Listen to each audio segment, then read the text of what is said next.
Vamos começar a nossa terceira noite, né, nosso terceiro, último momento, né, da nossa terceira jornada latino-americana de ensino de história. Hoje à noite vai ser uma roda de conversa, né, e o tema é livros e pesquisas sobre história e ensino na América Latina. Os convidados são Ana Helena Zavala Freire, Sebastião Plá Pérez e Luiz Fernando Serra. Assim não estou aparecendo disponíveis. E aí eu vou começar apresentando brevemente os convidados, aí a gente já passa para as falas, onde terão de 20 a 30 minutos para expor, e depois a gente abre para perguntas, né? Lembrando que tu pode fazer a pergunta levantando a mãozinha e a gente autoriza o microfone, ou você pode digitar diretamente no chat, né? E a gente acompanha e lê depois, né? Bom, Ana Helena Zavala Freire tem graduação e licenciatura em Ciências Históricas, opção Investigação, em 1980. Tem maestria em Didática, 2002, pela Universidade de Buenos Aires, Argentina. E o título é Ações e Agentes na Formação Docente, a Dinâmica dos Conteúdos de Ensino. Desde 2013, trabalha na Faculdade de Cultura do Centro Latino-Americano de Economia Humana, tendo pesquisado sobre formação de professores de História, teoria e prática de ensino, história do ensino de História e manuais didáticos. Livros destaco, né, o ensino de História e você, uma aventura feita palavras, o ensino de História entre autoridades e subalternidade de 2012, e o seu último livro da prática ao ensino, 3 exercícios em torno da prática e investigação sobre o ensino. Nosso segundo convidado é Sebastião Plá.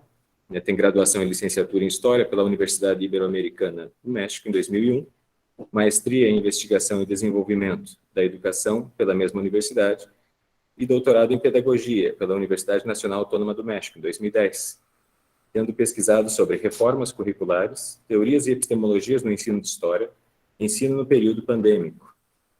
Seus livros destaco aqui o de 2022, Investigar a Educação desde a Educação, Qualidade Educativa, História de uma Política para a Desigualdade, 2018, e atualmente leciona na Universidade Nacional Autônoma do México. E Luiz Fernando Serra, que possui graduação em História em 92, mestrado em 96 e doutorado em 2000, em Educação pela Universidade Estadual de Campinas, tendo pesquisado sobre cultura histórica, didática da história, consciência histórica e ensino de história no período da ditadura militar. Atualmente é professor do Departamento de História da Universidade Estadual de Ponta Grossa e das suas publicações destaca o seu livro Ensino de História e Consciência Histórica, do ano de 2011, e também Os Jovens e a História, Brasil e América do Sul, de 2018. Então, agora eu passo a palavra para os nossos convidados, e cujo tema é Livros e Pesquisas sobre História e Ensino na América Latina. Então, primeiro a gente passa a palavra para Ana Helena Zavala Freire. É com você. Buenas tardes. Bueno, realmente un gusto por tercera tarde consecutiva de estar acá y de poder compartir con ustedes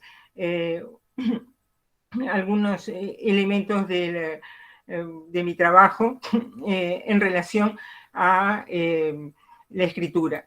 En realidad, los trabajos en los cuales yo he participado son mayormente libros compilados que tienen la característica de ser escritos por colegas y que todos ellos, algunos ahora los voy a mostrar, incluso hay un par de ellos que están disponibles para libre descarga online. Más adelante, cuando deje de hablar, voy a poder poner en el chat los enlaces para poderlos, quien los quiera descargar. La característica fundamental de estos libros es que, digamos, aunque muchos de ellos tienen en el fondo un marco institucional, que es el CLAE, digamos, es simplemente un gran marco, ¿no?, que los reúne, ¿no?, y que hace posible, digamos, los encuentros entre nosotros. Es cierto que los 2 primeros volúmenes sí los publicó CLAE y que que sería el 12º, también lo va a publicar CLAE bajo la modalidad de edición digital, también de libre descarga, a partir del sitio de la página de CLAE, pero eso es un libro que está demorando un poquito, irá saliendo en el correr de este año y se enterarán cuando sea, ¿no? Lo que yo quería explicar de estos libros es que son escritos por profesores de historia en ejercicio. Algunos en el primer año de su carrera, en el segundo, y algunos en el 20º, en el 25º, ¿no? Del tiempo que llevan dando clases. No tienen propiamente ningún reconocimiento académico, ¿no? O sea, sí, claro, en una carpeta de méritos son una línea más, y si es autor de tal trabajo, ¿no? Pero lo fundamental de esto es que en todos los artículos, ¿no? Yo soy la autora de muchas de las introducciones y de algunos de los artículos también, es decir, en un régimen de horizontalidad, es que estos libros tienen, estos escritos tienen la particularidad de que hacen coincidir el objeto, ¿no?, de lo que se trata, ¿no?, de lo que trata ese artículo, con el autor, ¿no? Es decir, son todos artículos que están escritos en primera persona y todos refieren a un momento que el autor ha elegido libremente de su práctica, y que a veces, a partir de un trabajo en algún curso del CLAE, en algún curso de la maestría, a veces a través de la presencia dentro de un grupo autoconvocado. Es decir, acá yo he trabajado con 2 grupos autoconvocados. El primero, que empezó como por el año 96 o 97, una cosa así, que primero no tenía nombre y luego se llamó Catacumbas, ¿no? Es decir, a propuesta de los propios autores, y que todavía nos seguimos reconociendo como antiguos catacumberos y nos vemos, ¿no?, porque en algún momento tuvimos la sensación de que había una metáfora de la catacumba que era bien interesante, significando que igual que en las catacumbas romanas, ahí abajo hacían lo que les parecía, pero cuando subían nadie se daba cuenta que habían hecho algo diferente, ¿no? Es decir, que realmente nosotros nos reuníamos, discutíamos las prácticas, ¿no? Es decir, en algún momento empezamos a planificar escritos, ¿no?, circulaban entre nosotros, ¿no? Y bueno, el grupo de las catacumbas estuvo reuniéndose como hasta 2004, 2005, y en realidad seguimos amigos, ¿no? Es decir, pero cada uno siguió igual por su camino. Y por allá por 2003 se formó otro grupo pequeño, ¿no?, de gente que estamos todavía muy juntos, ¿no?, que como las catacumbas tenían nombre, ellos le pusieron el nombre Andamios, ¿no? Es decir, también con una metáfora de lo físico, es decir, de algo que para construir un edificio se ponen andamios, y en ese grupo también era un grupo más pequeño que el de las catacumbas, y seguimos trabajando como hasta 2008, 2009, y seguimos viéndonos, y muchos de ellos terminaron siendo profesores de la maestría o ayudantes o lo que sea. Pero lo importante de este trabajo de escritura son 2 cosas, ¿no? Aparte de lo que ya mencioné, el hecho de que el autor y el tema, ¿no?, es decir, de lo que trata el artículo, son la misma persona. Nadie escribe sobre otro, todos escriben.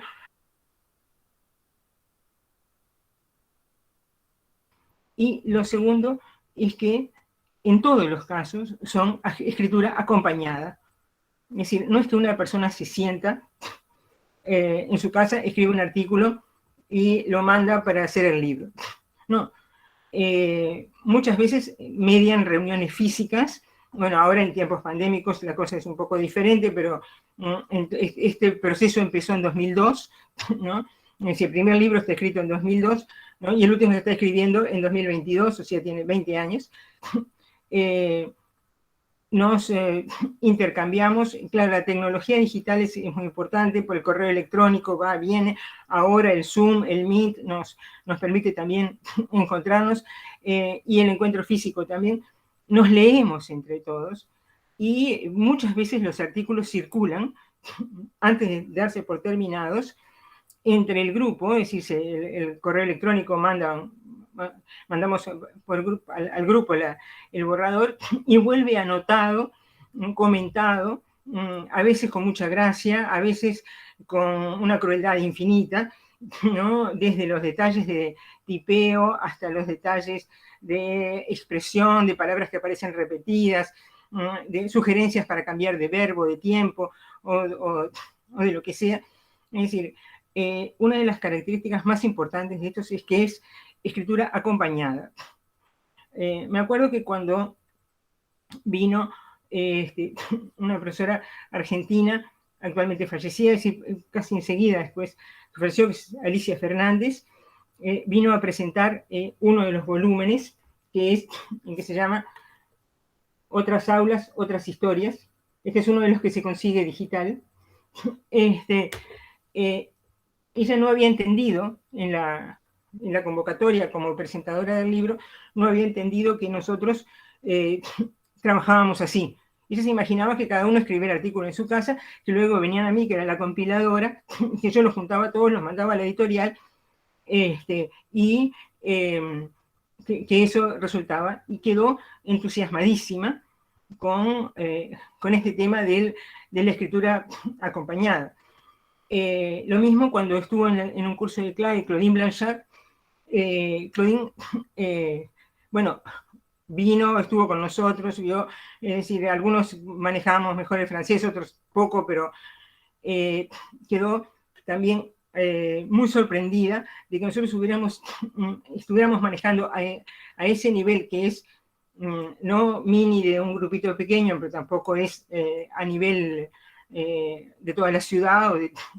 Es un grupo que actualmente, es decir, reúne casi 100 autores, de los que han trabajado. Algunos se publicaron por única vez, otros 2 veces, otros 3 veces, depende un poco. En cada libro siempre hay uno nuevo, uno que nunca había escrito y que los compañeros lo invitan, lo llevan, lo sostienen.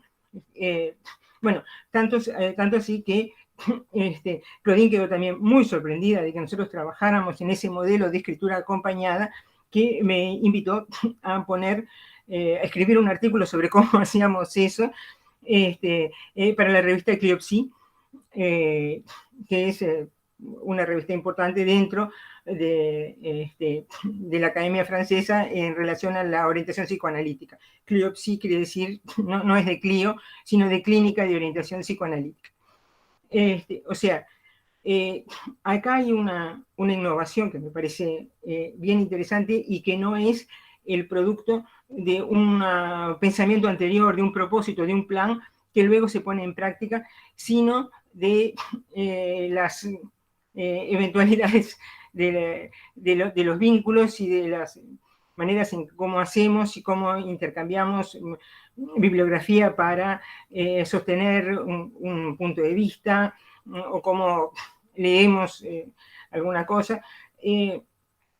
Tanto así que estos trabajos, digamos, han ido saliendo, y si uno lee los primeros y lee los últimos, encuentra que hay un cambio, ¿no? Encuentra que no son lo mismo lo que hacíamos en los primeros volúmenes, cuando hay autores que están en los primeros y en los últimos, ¿no? Es decir, que no era, que hemos ido de alguna manera profundizando o articulando un modelo de análisis de la práctica en la escritura, ¿no?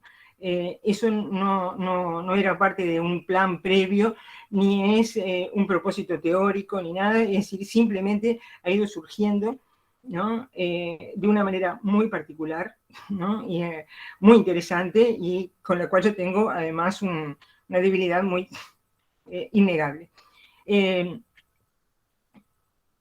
Si nosotros quisiéramos como plantearlo con una dimensión de inmodestia innegable. Diríamos que este tipo de trabajos es una expresión de Foucault, y él la decía no para pensar en los profesores de historia, por supuesto, instauradores de discursividad. O sea, es una escritura nueva. Foucault la pensaba para Marx y para Freud, ¿no? Nosotros no estamos ni lejos de eso, y tal vez la expresión sea verdaderamente inapropiada para fundamentar esto. Pero es cierto que es una escritura que, aún en otros trabajos sobre escritura de la práctica, a mí me ha costado encontrarle similitudes, ¿no? Me ha costado encontrar la vuelta, y siendo que además, si uno lee en este momento deben ser 120 o 130 artículos, ¿no?, que pueblan estos libros, se da cuenta que son todos hijos únicos. Se da cuenta que aún el mismo autor repetido, ¿no?, que escribió en el volumen 4 y que repite y vuelve a encontrar un espacio para publicar en el volumen 7, ¿no? Es decir, que aún los autores son distintos, ¿no? Es decir, es un tipo de escritura que merece un análisis muy especial, en la medida en que propone la narración de una situación, y en eso hay una similitud con la historia, es decir, que de alguna manera documenta el pasado, ¿no?, cuenta lo que pasó, ¿no?, dentro de toda la subjetividad que puede tener comprendida cualquier documento, desde un acta, ¿no?, de una reunión parlamentaria a lo que sea, ¿no? Es decir, dentro de todo, es decir, que documentan ese trabajo, y las infinitas, ¿no? Bueno, no son infinitas porque es un número finito de autores, pero la inmensa diversidad de caminos de análisis de la práctica que están mostrando estos artículos, ¿no? Es decir, muestran artículos que van por el lado de la metáfora, hay artículos muy apoyados en, por ejemplo, teorías psicoanalíticas, hay muchos que son mucho más relacionados con filosofías de la historia, distintas filosofías de la historia o distintas filosofías, ¿no? Es decir, que pueden incluir a Deleuze o a Derrida, o, no sé, o a otros autores, incluso a Marx, ¿no? Que llevan como distintos caminos digamos, para la producción de ese análisis, ¿no? E incluso para las distintas estrategias de narratividad, que son también muy interesantes. Sin embargo, ya sé que hay gente que mira eso como una especie de ombliguismo, o sea, de hasta haces lo que haces, escribís un artículo, lo publicás en un libro, ¿no? Y es una especie de expansión del diario íntimo. Bueno, en realidad no es así.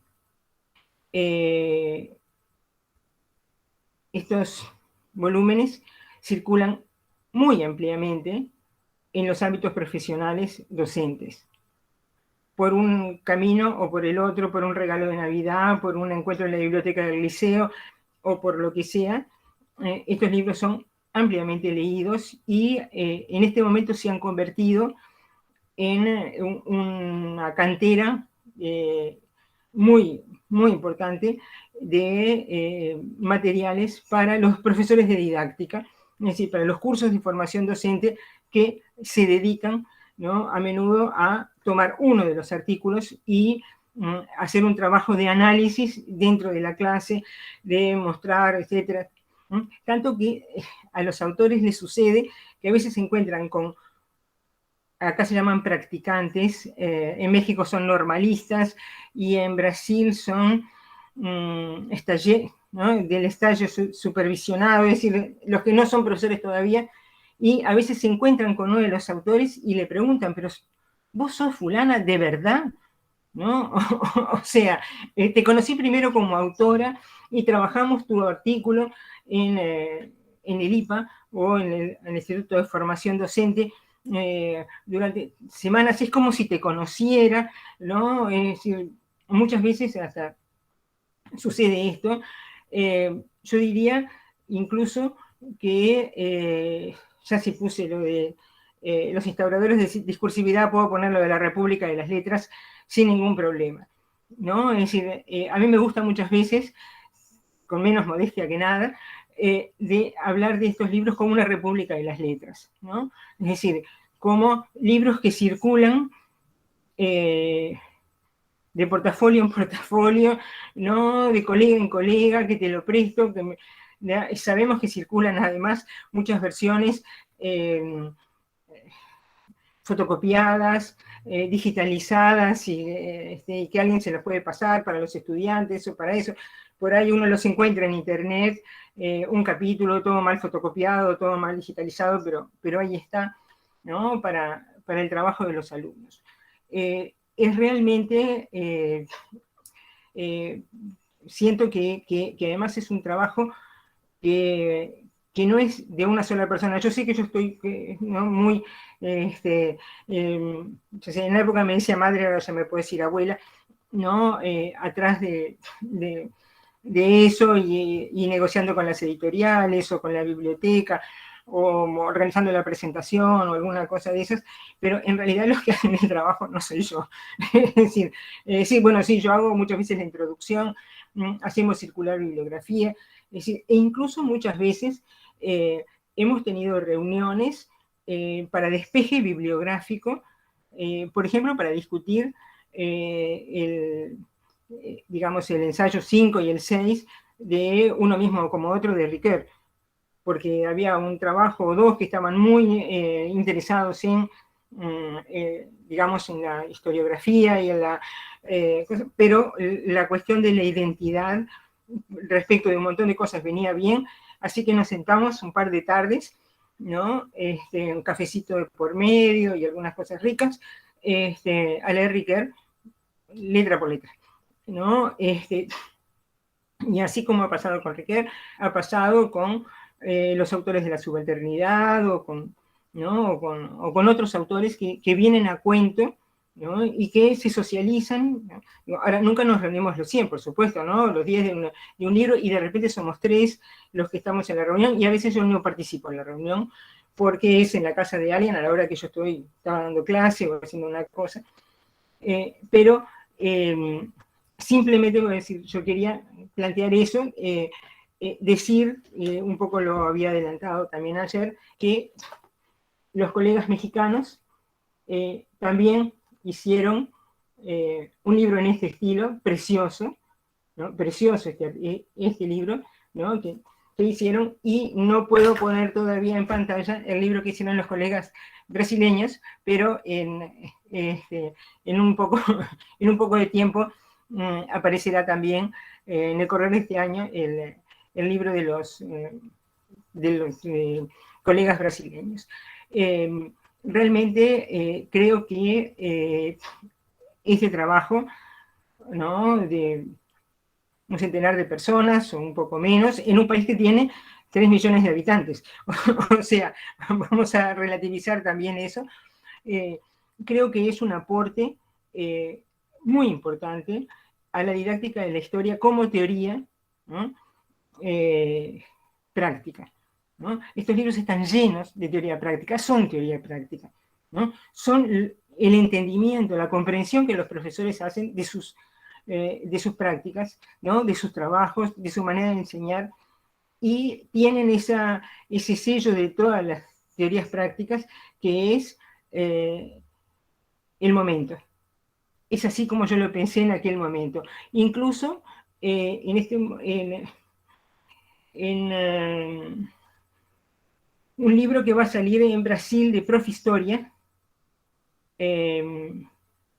no tengo muchos más datos, yo escribí un artículo, y una colega que estuvo en el primer volumen, que había escrito un artículo llamado Cerrando Brechas, bueno, van a leer en ese libro de Profistoria, cuando salga, un artículo que se llama Cerrando Brechas 20 años después, donde Sibila hace una revisión teórica desde la propia teoría de práctica de su teorización en 2002, ¿no? E hizo el artículo en 2021. ¿no? Es decir, o sea, quiere decir que incluso lo que está acá no es la teoría final, es el momento, ¿no? Y, para terminar, una idea que ya avancé, Vygotsky en el problema de la conciencia como problema, dice una cosa lindísima, y es que entendiendo al otro me entiendo a mí mismo. Yo creo que esa es una línea fundamental de la incidencia bueno, éxito no es la palabra apropiada, del lugar que ocupan estos libros al ser leídos. Es decir, muchos colegas lo que dicen es, yo no estoy de acuerdo, pero ahora entendí, es decir, leen al otro y se leen a sí mismos, ¿no? Lo cual me parece una cosa fantástica. Ahora, no sucede invariablemente con todos los artículos. Es decir, cada uno es cada uno y cada artículo es cada artículo, de manera que esos encuentros, ¿no? Tienen un requerimiento personal, ¿no? Creo que para elogios y para azúcar acaramelado alcanzó por, por ahora. Quedo, si después al final hay preguntas o algo así, yo voy a seguir conectada. Por ahora creo que esto es lo que quería plantearles acerca de estos libros. Muchas gracias.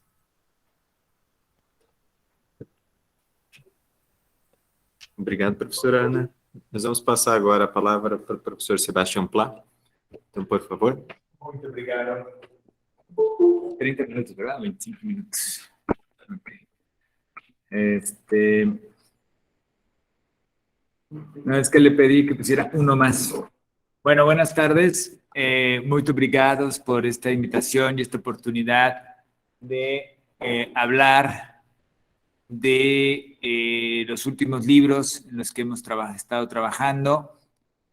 Para mí ha sido este 2022 un año de cosecha muy significativo, y he tenido la oportunidad de coordinar un libro llamado Los Enseñanza y Usos Públicos de la Historia en México y Chile, con el profesor Omar Turra Díaz, de la Universidad del Biobío al sur de Chile.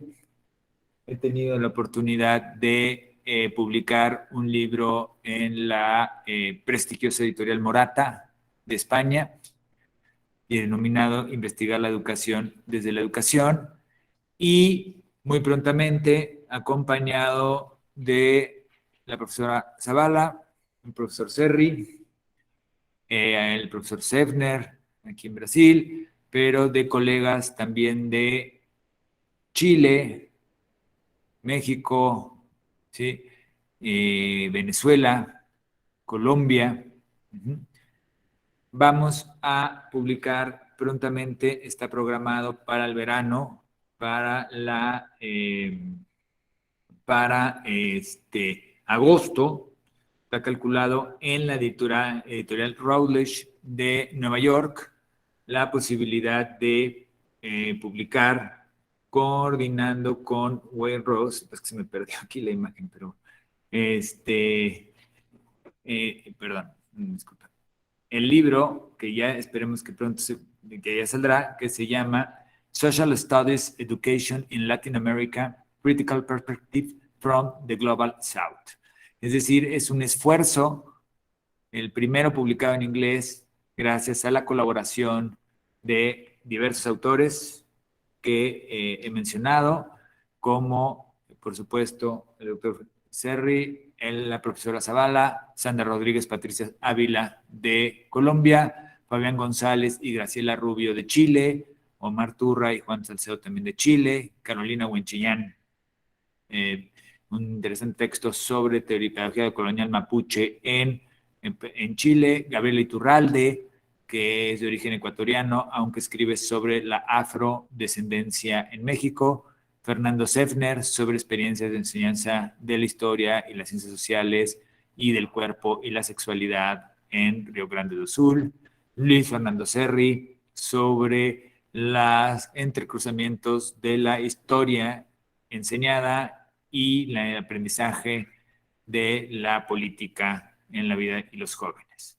También de Argentina, María Paula González, que publica un trabajo importante sobre las transformaciones del código disciplinar en Argentina, una posición teórica muy sólida sobre sus formas de enseñar y la construcción de categorías propias para la enseñanza de la historia de la profesora Zavala, una perspectiva decolonial y crítica desde Venezuela, que por circunstancias políticas hoy hemos básicamente olvidado y que consideramos importante incluirlo porque también, por supuesto, es Latinoamérica. Y tengo también la fortuna de publicar ahí con todos estos colegas. Este libro que se puede ver ahí es parte, es el primer número de una colección o de una serie, de una colección que se llama Social Studies and Citizenship Education in the Global South. Ya se están organizando sobre la formación ciudadana en América Latina, sobre enseñanza de los estudios sociales y feminismo en la Europa del Sur, el trabajo sobre afrodescendientes o afroamericanos y latino y latino y americanos, no latinoamericanos, sino latinos en Estados Unidos, en el sur, como el trabajo, y también estamos esperando una propuesta para el trabajo en la India sobre la enseñanza de las ciencias sociales en el subcontinente asiático. Pero el primer volumen, tenemos la fortuna de ser sobre América Latina. Esperemos que salga pronto, está ya todo, ya metimos las correcciones que nos pidió la editorial hace la semana pasada o la antepasada y está programado para dentro de muy poco. También quiero comentarles sobre, no aparece ahí, pero no importa, el libro que se puede conseguir gratuitamente en la página del Instituto de Investigaciones sobre la Universidad y la Educación en la política de la UNAM, de la UNAM en línea, que es las publicaciones de la UNAM abiertas de manera gratuita para México, América Latina y a quien quiera entrar. Ahí hicimos un trabajo largo con el doctor Turra Díaz de la Universidad del Biobío, en donde hemos tratado de establecer relaciones de investigación binacionales que permitan la comparación de la enseñanza de la historia en diferentes países. Desde la historia curricular con el propio MAR y en mi caso comparando las diferencias de los cambios curriculares desde los años 60 a la fecha, las formas de trabajar la enseñanza de la historia desde la interculturalidad con los trabajos de Dalia Argüello y Andrea Minte. Hay una parte importante que tiene este libro que es publicar a hay jóvenes investigadoras e investigadores en enseñanza de la historia para ir formando nuevas generaciones en la investigación en enseñanza de la historia. Tenemos también trabajos de historia sobre los libros de texto y el papel del mestizaje, que es interesante porque la forma en que se entiende el mestizaje o la lucha por el mestizaje es muy distinta entre ambos países, incluso confrontada. Tenemos apartados sobre investigación en el campo disciplinar o curricular de la historia, las perspectivas de género, el trabajo sobre la memoria reciente en ambos países. Y hemos incluido también esfuerzos por trabajar con los métodos cuantitativos, que sin lugar a dudas han sido posibles también por la colaboración del doctor Cerri con la Universidad Nacional Autónoma de México y que tienen que ver con los retos metodológicos para la evaluación del pensamiento histórico. Y por primera vez en México se publica, que fue uno de los debates de la casa editorial porque no querían vincularlo, es el uso público de la historia como parte o como contenido o como objeto de estudio de la enseñanza de la historia, sobre lo que tuve la fortuna de hablar con ustedes ayer. Y ahí tenemos interesantes investigaciones de carácter etnográfico sobre el papel del uso de la historia y la pintura de murales en un movimiento al sur de la Ciudad de México, bueno, en un poblado al sur de la Ciudad de México para luchar contra la ampliación de carreteras y favorecer así el paso de grandes productos industriales a costa de la reserva natural y de los movimientos juveniles o nahuas de esa zona. Es muy interesante porque es en Tepoztlán. Entiendo que Tepoztlán no suena nada, pero es un lugar que ha habido antropólogos muy famosos, tiene una historia prehispánica, ha evitado que empresas turísticas hace 50 años pusieran un teleférico, impidió hace 30 años que el gran empresariado hiciera campos de golf en los terrenos, en las tierras de cultivo, y es desde 1935, 36, Parque Nacional de Protección a la naturaleza. Entonces, muy interesante cómo usan la historia para la defensa política desde el presente, hecho por una estudiante, Lucero San Vicente, que hoy mismo está terminando un posgrado en Argentina. También tenemos sobre los medios de comunicación y la producción para la enseñanza de la historia, o el uso de la historia para la dimensión pública e ideológica durante la dictadura de Pinochet. Es un texto que compara los diferentes ámbitos en diferentes países y creo que marca una corriente o una forma que para nosotros ha sido muy importante de investigación, que es el espíritu latinoamericano. Una vez más, hemos intentado producir algo que tenga que ver con América Latina.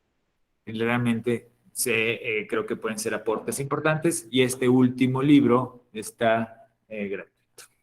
Y después, el que publiqué ya como autor exclusivamente, Investigar la educación desde la educación, es un esfuerzo que no es exclusivo para la enseñanza de la historia. Tiene que ver con la enseñanza de la historia en cuanto ejemplos de enseñanza de la historia aparecen, en cuanto considero, y quizá ese fue el motor del libro, que los problemas de la enseñanza de la historia son problemas educativos. Pero problemas educativos pensados desde el principio de que el siglo XX fue un predominio sociológico y psicológico, económico en parte, también administrativo. Pero el principio básico es que, y también es el de la historia de la educación. La historia de la educación, la sociología de la educación, la psicología de la educación se deben, escriben y producen sociología, historia y psicología. No producen educación. ¿Por qué? Porque sus focos no están concentrados en la interacción, el momento, el acto educativo en sí mismo. Entonces, este libro lo que trata de ser es un ensayo cuya finalidad es que sea leído justo antes de empezar una investigación, antes de decidir la metodología, antes o si tengo las dudas sobre el tema. El objetivo es ver la educación desde la educación. Entonces trabajo en 5 capítulos. ¿Qué entendemos por educativo? Por la educación, por la acción educativa. ¿Qué entendemos por lugares? Y por los diversos temas que de una u otra manera hablé en la conferencia inaugural de este evento. Y también en el segundo capítulo trabajo a lo que iba a hablar ayer y que ya no quedó pendiente, que es el papel de la escritura. Ya la profesora Zavala ha expresado la importancia de la escritura de los profesores para conocerse a sí mismos, pero también para leer a los compañeros y leerse a sí mismos. En este sentido, aquí la escritura, a diferencia de los manuales que siempre se pone como el acto comunicativo del resultado de la investigación, aquí trato de ubicarlo como el acto mismo de la investigación. Es decir, que nos hacemos escribiendo. Investigamos escribiendo. Somos escribiendo. Y parte de esto trabajo de diferentes maneras. Parto del principio siguiendo a Peter Wood, este extraordinario etnógrafo educativo, sobre la escritura como dolor, como sufrimiento y como un toque de locura. No tanta para que podamos seguir produciendo, pero quien está en la escritura cotidiana sabe que si no escribe diario, volver a escribir duele. Aquellos que dejan la tesis doctoral, la disertación doctoral, 6 meses, duele volver a escribir. Y hay que saber que duele, y hay que sentarse sabiendo que duele. Pero luego discuto de manera amplia el papel de los formatos en la producción de la ciencia. Y me inclino para recuperar el carácter pedagógico del ensayo, en parte, pero en parte buscar también nuevas formas comunicativas que rompan con la escritura de una educación como informe de investigación. Para mí, mucho de lo que se produce hoy en día son informes de investigación, de resultados. Y pasemos a otras formas comunicativas. En el tercer capítulo discuto de manera más fuerte el papel de la teoría. La teoría como un elemento fundamental para pensar la educación, ¿sí? En donde no pensar la gran teoría que nos va a resolver todo, sino la importante uso y paso de marco teórico a herramienta teórica, es decir, el conjunto de categorías analíticas intermedias que nos permiten vincular nuestro referente empírico con teorías más amplias. También trabajo ahí las cuestiones de la vigilancia epistemológica, los aportes que diferentes disciplinas nos ofrecen al ámbito educativo, porque una cosa es pensar la educación desde la educación y otra cosa es que renunciemos a un componente central de la educación, que es su carácter interdisciplinario, plural, de formas de pensar.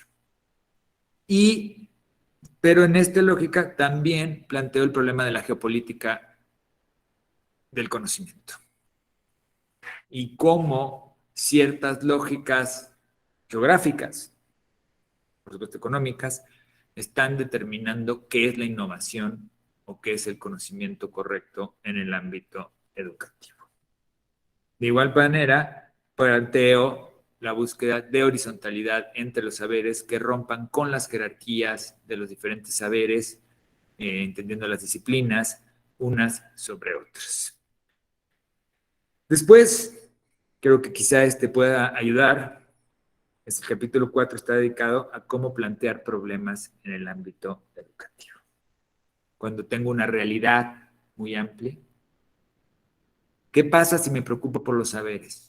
¿Qué pasa si me preocupo por los sujetos? ¿Qué pasa si me preocupo por la escuela? ¿O qué pasa si me preocupo por la intención educativa? Ayudo o planteo posibilidades de pensar el problema desde lo educativo. Y aquí uso James y la idea de otra vuelta de tuerca. No en el sentido de que, bueno, siempre, si uno lee la novela de terror, siempre está medio oscuro la situación. Bueno, otra vuelta de tuerca nos permite pensar más allá de lo que hacemos. Y lo consideramos importante también plantear el problema de cómo preguntar, el acto de preguntar, como el elemento constitutivo de la configuración del problema de la investigación. También trabajo el problema del estado del conocimiento, un requisito básico, ¿sí? Y el mito de que la hoja blanca es blanca, bueno, de color blanco, pero el hecho es que está llena de escritura, no está vacía. El mito más bien sería, la hoja blanca no es vacía, sino está llena. Está llena de todo lo que hemos leído. Está llena de todos esos grandes autores a los que admiramos.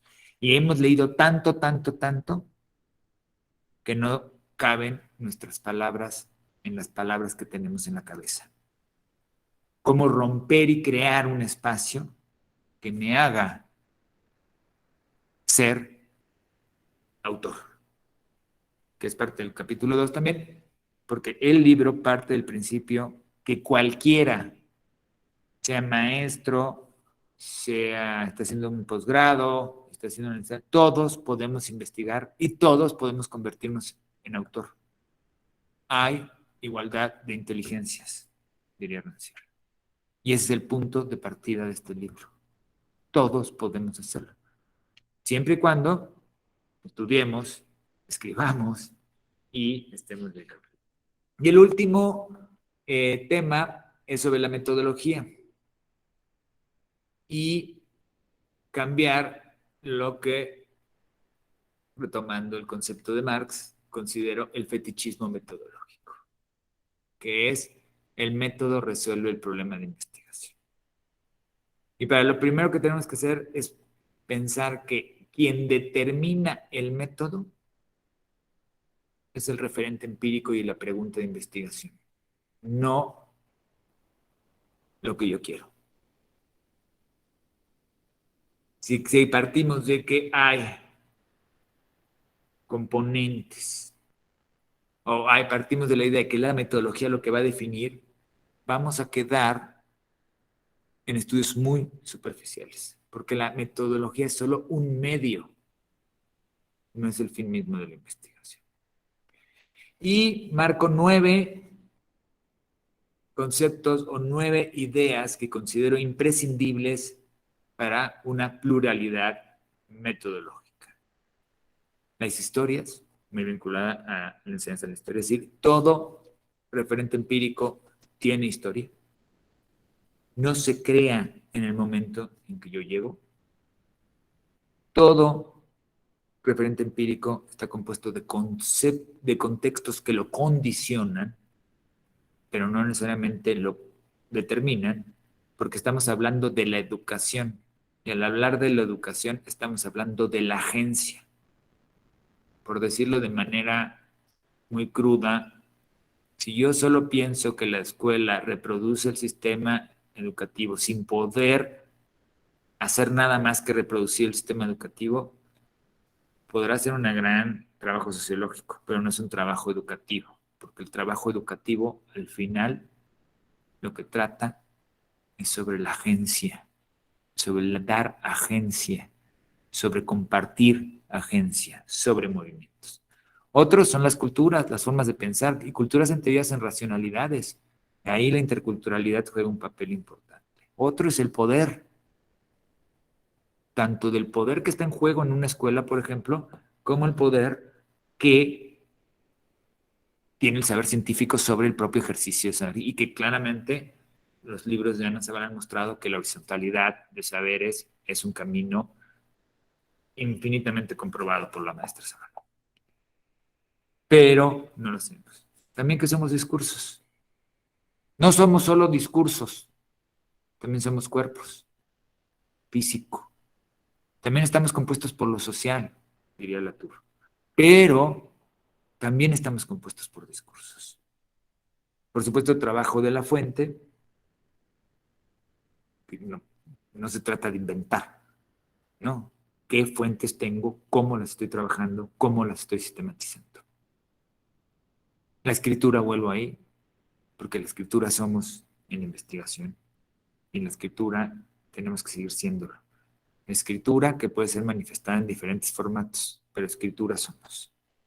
Y finalmente, el principio ético, que desde mi perspectiva no solo es en cuestión de la honestidad de la investigación, sino que mi metodología responda, una, y otra vez al interés de los menos favorecidos en las sociedades desiguales, injustas que vivimos en América Latina.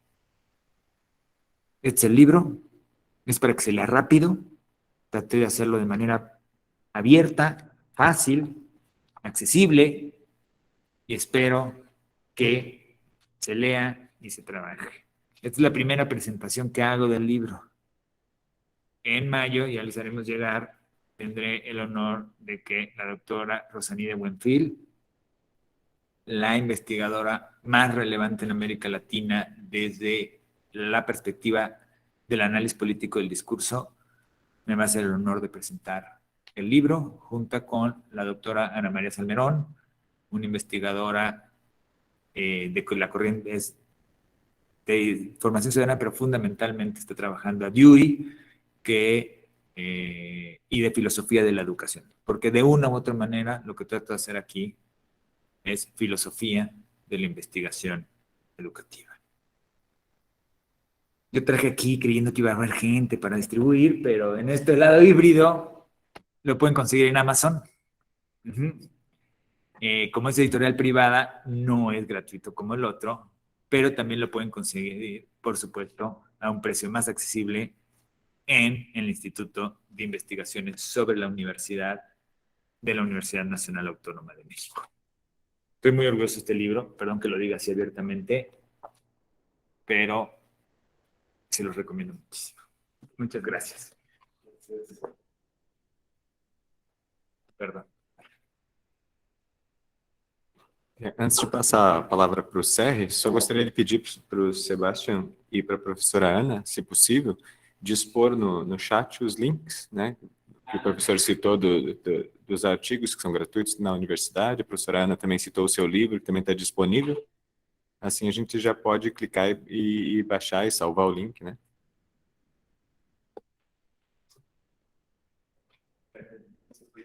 E também acho que a gente pode aproveitar, né, para reunir esses links, inclusive alguns que não tenham sido mencionados, que sejam interessantes, né, da professora Zavala, do professor Sebastião, e nós mandamos aí por e-mail para a lista de participantes do evento. A gente reúne os links, faz um e-mail, né, daí todo mundo pode ter o acesso também.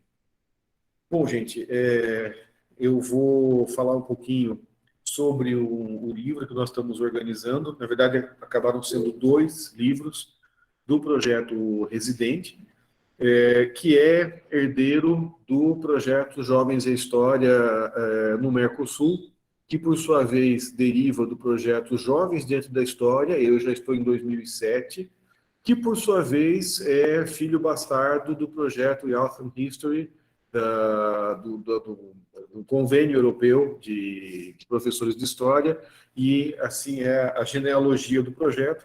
E ele vai mudando, né?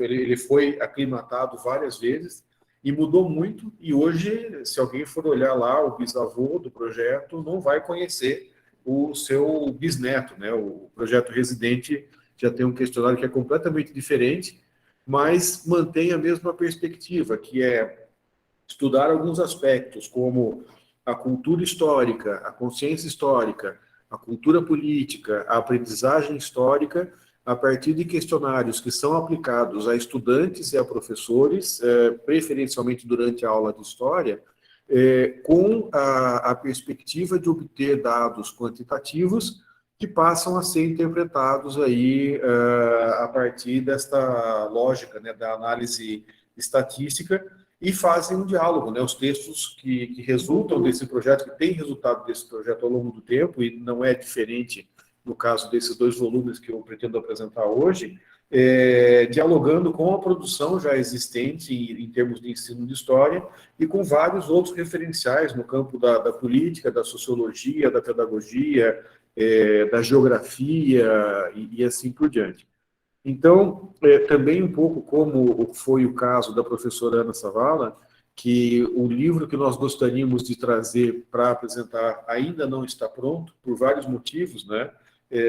Também é o caso, nós esperávamos que para o nosso encontro aqui, para o nosso evento, o livro já estivesse concluído, e ele ainda não está, né? Ele está já foi feita a revisão, já está montado, já está, falta ali a parte de diagramação e capa, e principalmente a publicação. A nossa intenção é que ele seja publicado pela editora da UEPG, mas isso ainda não está 100% certo, está 80% certo, faltam alguns ajustes e alguma liberação, concordância do Conselho de Consultores, né, da editora.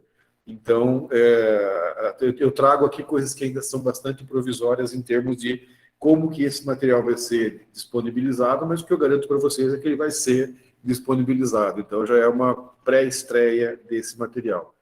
O título que foi discutido com o grupo que participou do projeto Residente, aliás, se vocês querem saber por que projeto Residente, eu peço que vocês procurem no YouTube, para quem não conhece ainda, você escreve lá Residente, This is Not America, que é o vídeo mais recente, ou vocês podem também pesquisar Residente ou Calle 13, Latinoamérica. São as coisas, e aí vocês vão saber o que nos inspirou a chamar esse projeto de projeto Residente.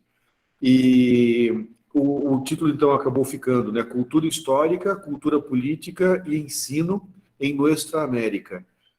Então, o título traz um posicionamento duplo, que é um título bilíngue. Nós pensamos em fazer um livro que fosse todo bilíngue, todo em português e espanhol, mas para a dificuldade editorial de algo assim, nós acabamos optando por manter um livro com os textos, né, produzidos no Brasil em português e na América Hispânica em espanhol. Então, o título já expressa um pouquinho a ideia do livro, que é dessa produção conjunta, né, da América Latina como um todo. O livro anterior, que eu também vou mandar o link, né, se chamava, resultante do projeto Os Jovens e a História do Mercosul, se chamava exatamente Os Jovens e a História Brasil e América do Sul. É um livro que também está disponível gratuitamente online, também vou mandar o link para os participantes, né? E ele tinha esse nome, né? Exatamente porque nós ainda não tínhamos a participação do México. Então, agora nós temos aí América do Sul e América do Norte, então já podemos começar a falar mais em América Latina. E quem sabe, né, o nosso próximo passo, numa próxima pesquisa, a gente também consegue incluir a América Central, o Caribe, e assim nós vamos caminhando. Esse livro, os textos desse livro foram discutidos no 12º Seminário Nacional de Didática da História, que aconteceu em fevereiro de 2021, e foi todo online, porque nós estávamos em plena pandemia. Então, os textos vieram numa versão preliminar e foram discutidos, né? Nós fizemos das sessões de apresentação do trabalho, tempestade de ideias sobre os textos, e aí eles voltaram para os seus autores, foram reformulados e aí foram enviados agora para a publicação. Então, já foram várias idas e vindas, e é um trabalho que a gente procura sempre fazer as coisas coletivamente. A gente sabe que é difícil, né? Muitas vezes demora mais por a gente fazer processos de decisão que são coletivos. Isso aconteceu muito nessa encarnação ou nessa edição do projeto, porque desde do estabelecimento do próprio instrumento de pesquisa nós fizemos online, ainda em 2018, né, bastante antes da pandemia, e foi um processo contínuo, um processo de idas e vindas que acabou gerando aí o novo questionário, que é tão diferente, né, do que nós já tínhamos anteriormente. O que eu pretendo fazer é passar para vocês um pouco de como ficou a organização. A nossa ideia era um único volume de cerca de 700 páginas e acabar ficando alguma coisa desse tamanho. E aí a editora, a professora que responde pela editora da UEPG, ela me chamou e disse: olha, isso editorialmente não vai funcionar. Então vamos pensar em 2 volumes, né, para que a gente possa ter mais facilidade nesse material circular. O primeiro volume, ele tem 3, vamos dizer assim, 3 áreas. Uma seria cultura histórica, escalas, a outra é cultura política e história, e a terceira é cultura histórica, ideias e representações. No primeiro grupo, cultura histórica, escalas, nós trabalhamos principalmente com a dimensão da cultura histórica a partir da sua encarnação local, regional, nacional. né? Então, nós temos os seguintes textos aqui.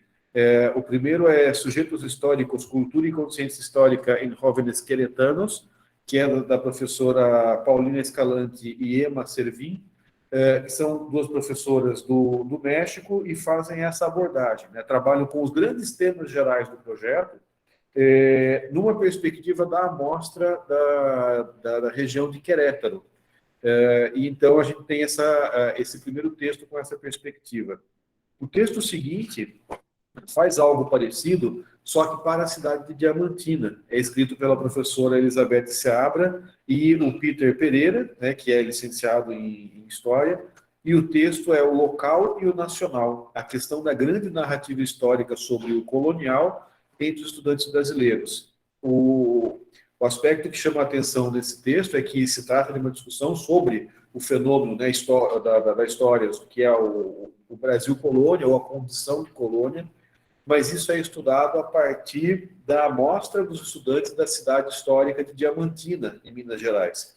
Então, se faz uma comparação entre a amostra brasileira, uma amostra nacional, e a amostra local da cidade de Diamantina, que é a chamada cidade histórica, né? Considerada patrimônio histórico da humanidade e etc. A pergunta é, será que isso influi na cultura histórica dos estudantes? E vou dar spoiler, influi. E é bem interessante o texto, como todos os outros, né? O texto seguinte é dos colegas, os três Juan, né, os três Juanes do Peru, que é o Juan Agüero, o Juan Paredes e o Juan Díaz, que escrevem ¿Quiénes son los héroes? El rol de la academia y la escuela en la construcción de la memoria histórica. Então, uma perspectiva da cultura histórica a partir da definição de heróis nacionais no Peru.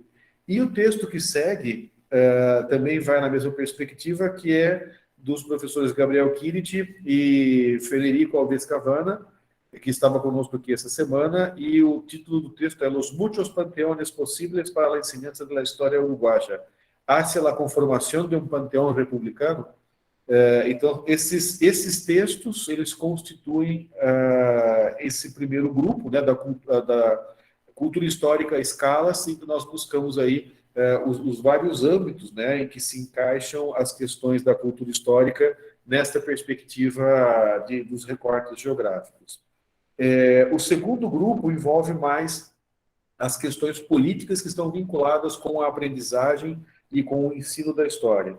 Então, o primeiro texto desse bloco é meu, que se chama Relações entre Concepções de História e Posicionamento Político de Estudantes Brasileiros.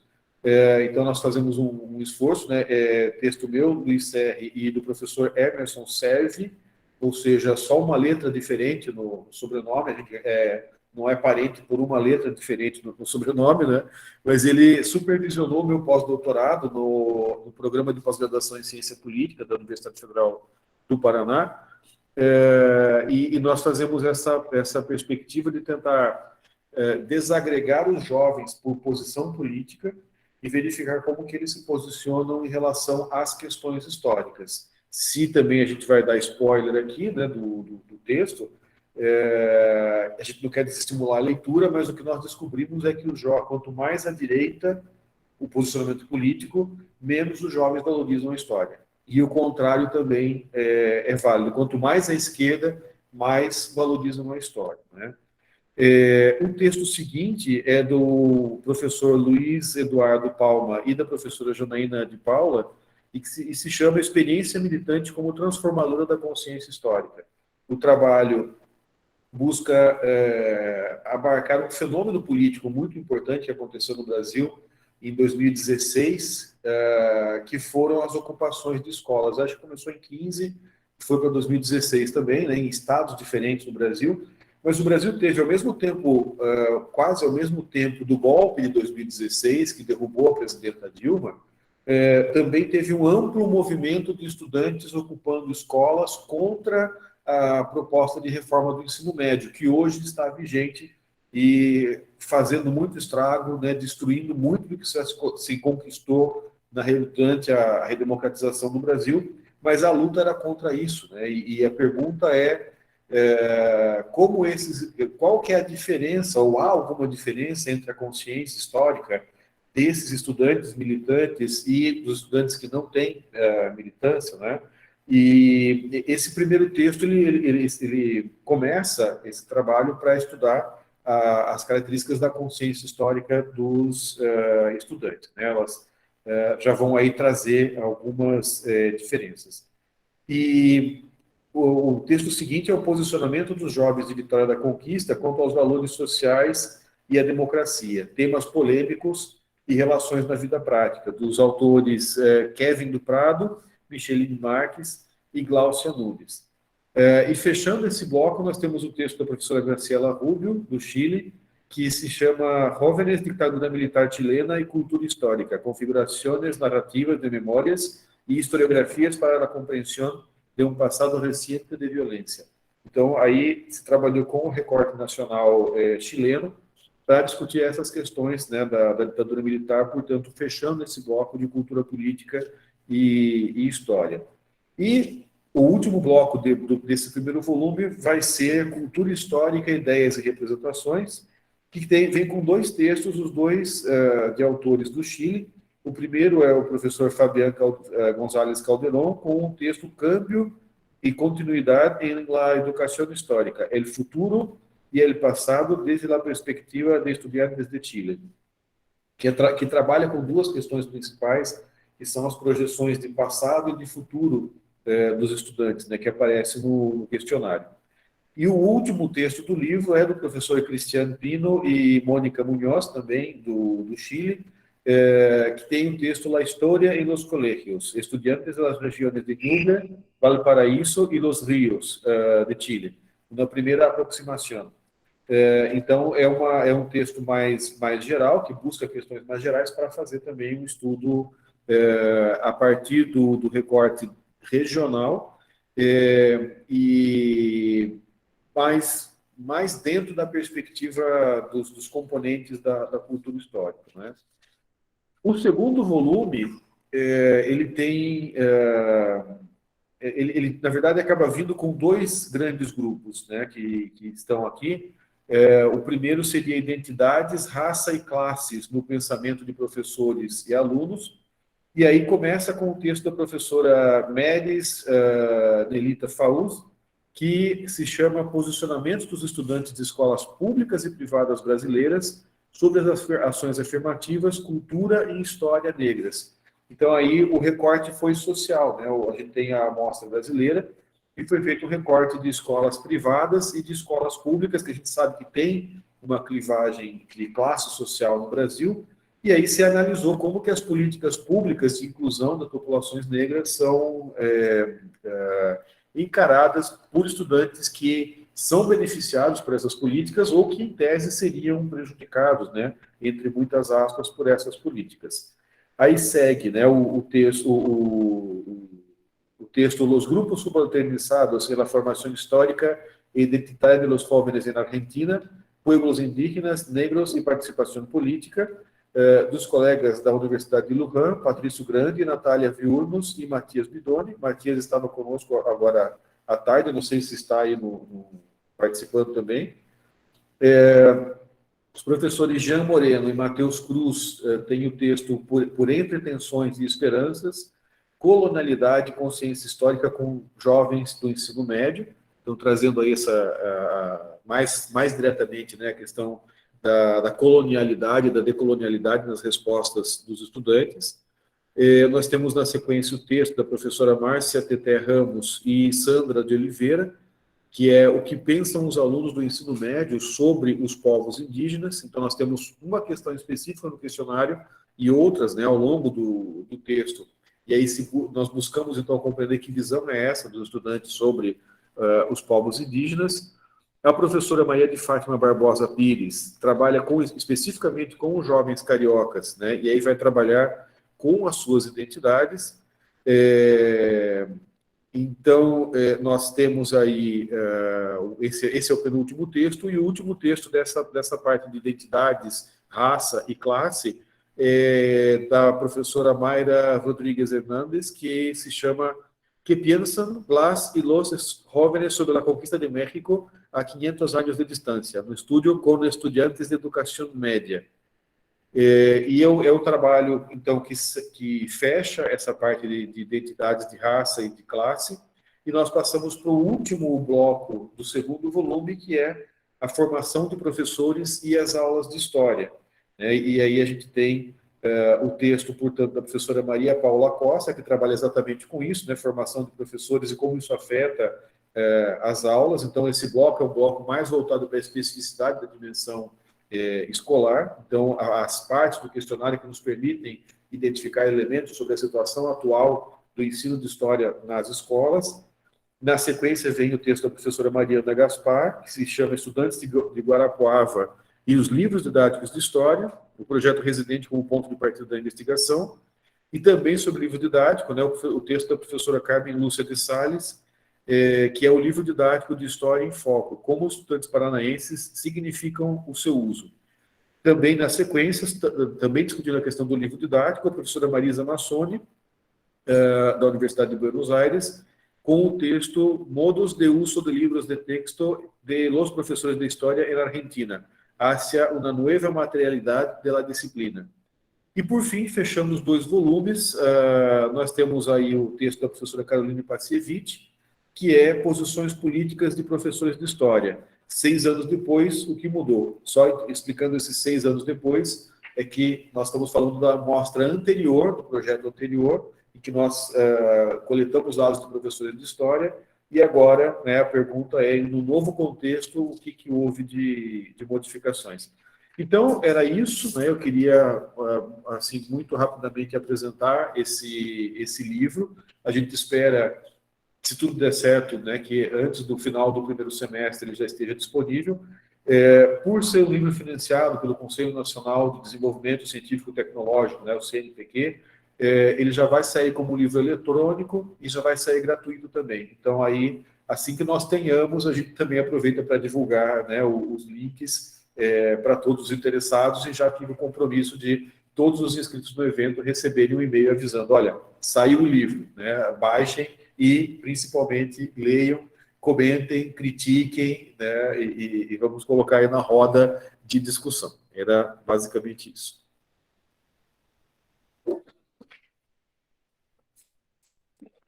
Obrigado, professor Serri.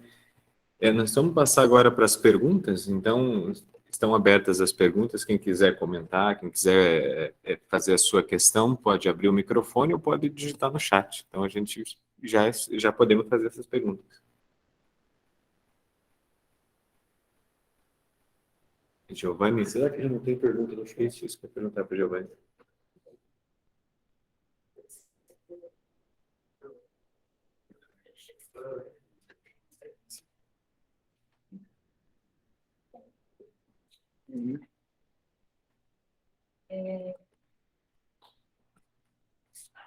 A pergunta vai... Boa noite, eu sou a professora Juliana Pirola, sou professora da UNILA, a Universidade Federal da Integração Latino-Americana, e a minha pergunta vai nesse sentido, principalmente para o professor Serri, mas também para os demais professores da mesa. O que se observa quando a gente encontra livros com pesquisadores de diferentes países é que eles tendem a trabalhar temáticas muito próprias, nacionais e locais. E a minha pergunta é: qual seria, então, na visão de vocês, a maior dificuldade de colocar essas pesquisas em diálogo, né, de trabalhar com essas amostras, no caso do projeto residente, né, você tem amostras de diferentes países, mas as análises tendem a ser nacionalistas, nacionais, locais, às vezes, né, pontuais de uma cidade, uma região, e quando, né, você tem a oportunidade de, com as mesmas perguntas, né, colocar em comparação esse tipo de análise, seja sobre formação de professores, sobre aprendizagem histórica e cultura política. Qual seria, então, a dificuldade de fazer essas análises comparadas, ou em uma perspectiva transnacional, ou, né, outras formas e conexões que a gente poderia fazer esses estudos, né, e como vocês pensam em encaminhar isso daqui para frente? Obrigado, Juliana. Temos mais alguma pergunta, Giovanni? No chat, não? Podemos passar para o comentário? Passar para o Serri, então, inicialmente.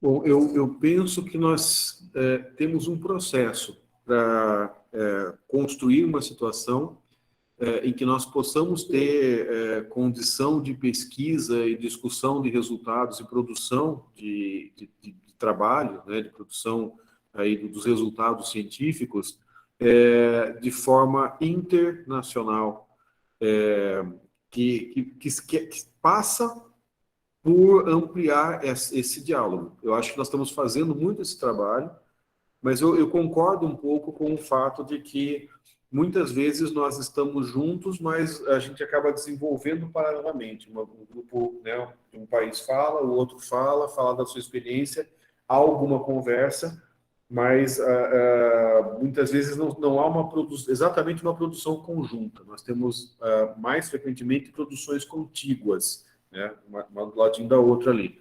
Eu penso que primeiro isso passa por alguns fatores. Há um pouco mais de dificuldade nos processos de aproximação entre Brasil e os demais países da América Latina, e eu acho que tem um fator de língua, fator de idioma, por mais que sejam idiomas próximos, nós percebemos que há uma dificuldade, inclusive, de diálogo, né? De compreensão mútua, mas eu acho que esse é o menor dos problemas para a gente trabalhar. Há um outro fator que, para o projeto residente, é significativo, que é o fato de que as pessoas coletaram dados para ter informações sobre as suas realidades locais e regionais. Esse é o primeiro elemento de preocupação que as pessoas têm. Elas dizem, olha, que interessante esse questionário, quero aplicar, quero saber como é que está a situação dos alunos das escolas onde eu trabalho, onde eu envio meus alunos, né? Então, tem um pouco essa necessidade de conhecer a questão regional. Esse seria outro fator que me parece relevante aí nesse aspecto. Agora, o processo de superação disso, né, o processo de dar os próximos passos, ele vai no sentido de buscarmos as sínteses a partir das sínteses. Ou seja, vou dar só um exemplo. No projeto, na coleta anterior, no projeto anterior, um dos pontos que acabou sendo comum foi a investigação a partir dos heróis nacionais. Então, nós tínhamos 5 países e nós tivemos 5 artigos sobre as questões nacionais. E aí nós tivemos um 6º artigo, nós encomendamos esse 6º artigo e pedimos para que a professora, no caso a professora Flávia Caymmi, que ela procurasse construir um balanço dessa experiência nos diversos países. Então aí a gente chegou nesse processo. O ideal é que os 5 autores dos 5 textos produzissem um novo texto único com 5 autores, fazendo esse processo de comparação. Eu acho que esses são os próximos passos que a gente vai construindo. Isso eu acho que no projeto residente e em outros projetos. E eu penso que esse é o próximo passo, né? Como também o professor Sebastião está organizando vários livros com autores de diversos países da América Latina, isso já também começa a propiciar uma condição em que esses diálogos começam a ser mais que diálogos e começam a constituir projetos comuns. Ou seja, temos uma única questão, ou temos algumas questões que são comuns, e desenvolvemos essas pesquisas juntos a partir das nossas realidades diferentes. Eu acho que isso está começando a acontecer. Então, nós estamos no processo de dar esse passo. Para isso, a gente tem que insistir muito, né, nessa identidade dos pesquisadores do ensino de história ou de qualquer outro campo do conhecimento na América Latina. Porque eu avalio, né, que isso só vai acontecer, só vai permitir um avanço nessa direção no esforço de continuidade para que essas pesquisas passem de pesquisas que estão uma ao lado da outra para pesquisas que dialoguem entre si, se tornem uma pesquisa só e produzam resultados aí com uma perspectiva multinacional. ¿Quiere hablar algo sobre eso? La pregunta fue para ti, ¿no? Bueno, creo que lo que ha contestado Luis dice mucho de la forma en que yo pienso que hay que pasar al desarrollo de proyectos comunes, siempre teniendo en cuenta el respeto a la pluralidad. Hoy hablamos un poco, Luis y yo, justamente lo importante de poder poner los problemas comunes, verlos en su escala nacional, también en su escala regional, por supuesto, pero también en la pluralidad metodológica y teórica, porque ese también es uno de los retos más grandes, ¿no? Eso en el caso de Chile, que hicimos el proyecto juntos, claramente fue el uso de categorías y diferentes requiere no romper con la pluralidad metodológica teórica, pero sí tener una serie de lecturas comunes que permitan ir debatiéndolas desde las diferentes perspectivas. Y tenemos que pasar y yo creo que el libro de Luis lo hace, a elementos comunes, a formas metodológicas comunes, a planteamientos comunes, y a la vez respetando las particularidades, ¿no? O sea, en el caso de México, que es el caso que conozco, Querétaro es una zona muy diferente, aunque nada lejana de donde hizo Mayra, que tienen que ver con sectores distintos en México. Y en en el propio interior hay variedad. Entonces, ese es un reto que vamos a tener que enfrentar, y el desarrollo pausado de métodos comunes, me parece, de proyectos comunes, es un paso fundamental.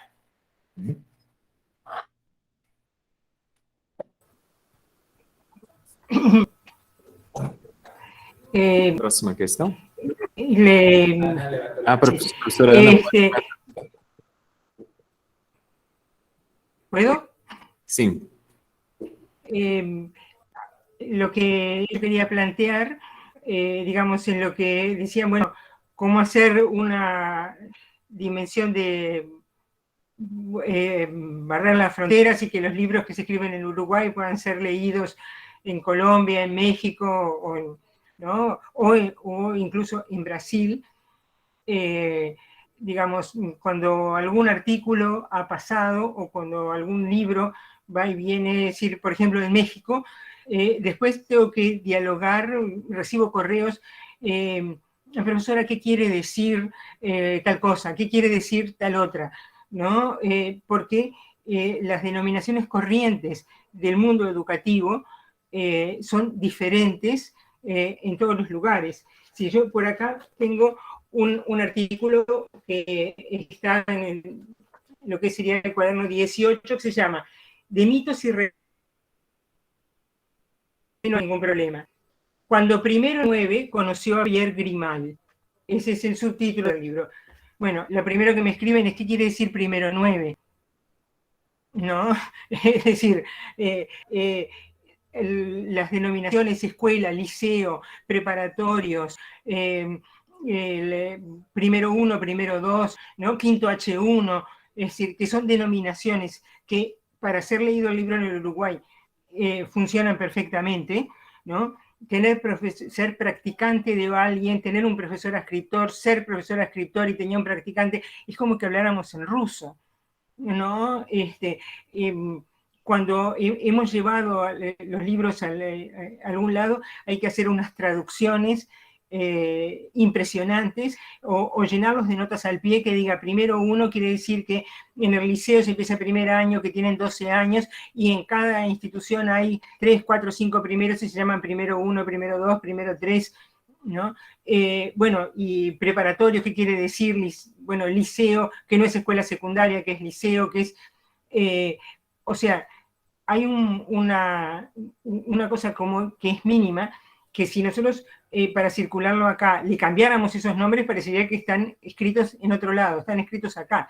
Para llevarlos a leer a otro lado, la gente nos pregunta, ¿no? Es decir, o me escribe y me pregunta qué quiere decir esto, qué quiere decir lo otro, o sea, además de...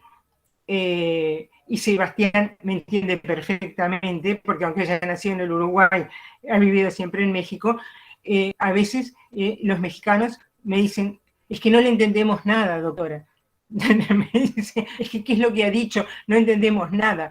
Es decir, hay unas, digo, el español, aunque sea idioma español, aunque la palabra mesa quiera decir mesa ¿no? En todos los países que se habla español, la construcción de la frase, ¿no? Es muchas veces distinta, además de la entonación de la voz, de la organización, del uso de determinados verbos, ¿no? Como el verbo regalar, ¿no? Como el verbo ocupar, que en México y en el Uruguay no quieren decir la misma cosa.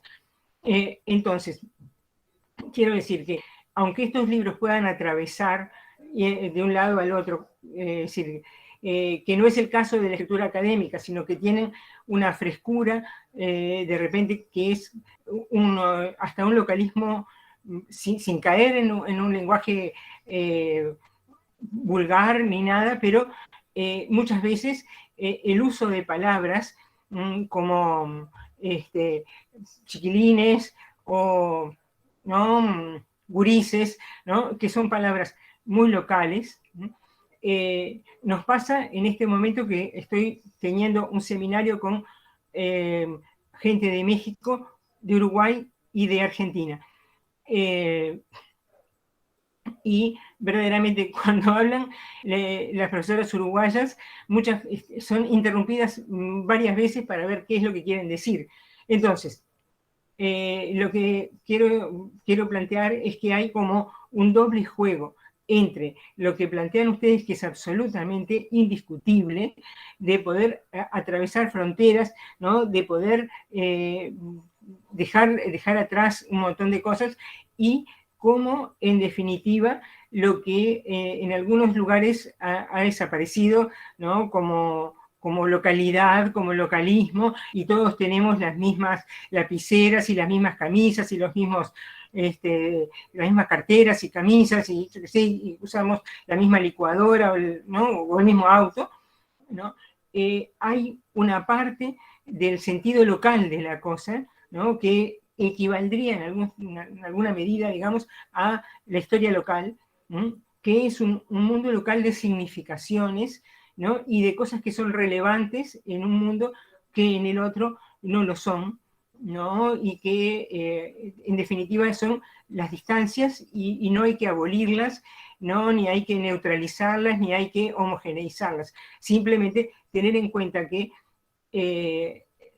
el color local es el color local, ¿no? Es decir, que cuando uno hace un trabajo sobre un profesor que está enseñando, ¿no? Y en una escuela rural en México, como tenemos en el trabajo de México, un par de trabajos preciosos, ¿no? En realidad, leerlo desde Uruguay da una cierta sensación como de orientalismo, ¿no? Digamos, de exotismo, de un mundo que es totalmente diferente, a pesar de que todos estamos hablando de enseñar historia y que leímos posiblemente los mismos libros.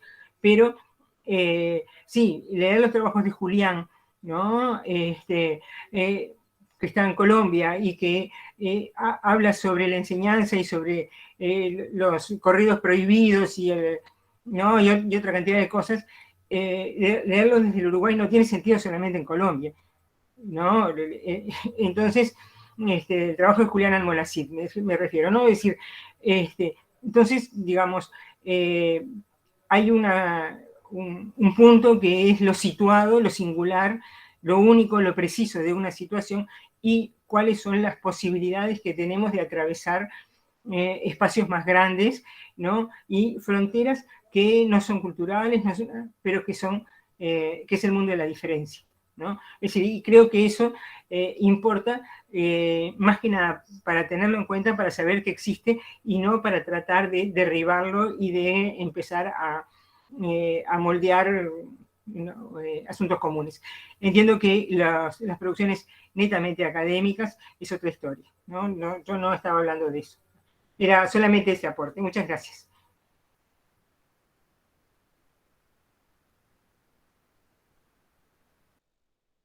Mais alguma questão, pessoal?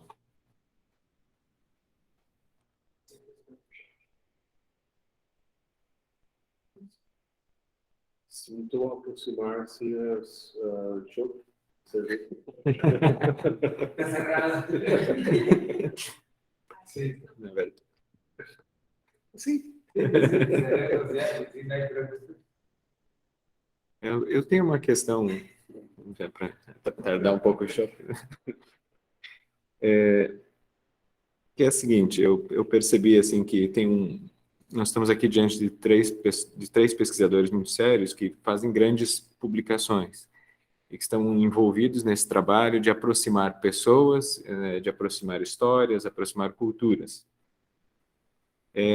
E aí se teve a defesa hoje, né, de que os PDFs podem transitar mais livremente na internet, e também se teve a defesa hoje de que todos podemos investigar e todos podemos ser autor.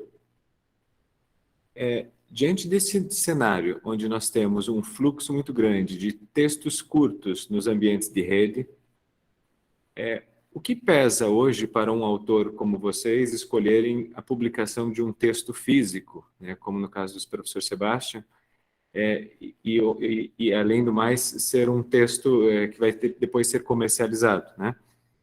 Isso pensando em vocês como autores e como pessoas que querem divulgar as suas ideias, nessa disputa que aparentemente existe com as coisas que são gratuitas e que têm maior circulação, o que pesa para escolher ainda a publicação do físico, né, para escolher ainda a publicação do seu livro impresso? Isso.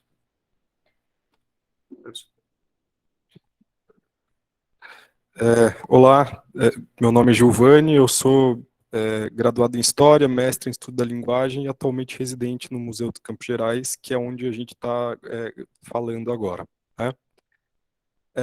A minha pergunta vai no seguinte sentido.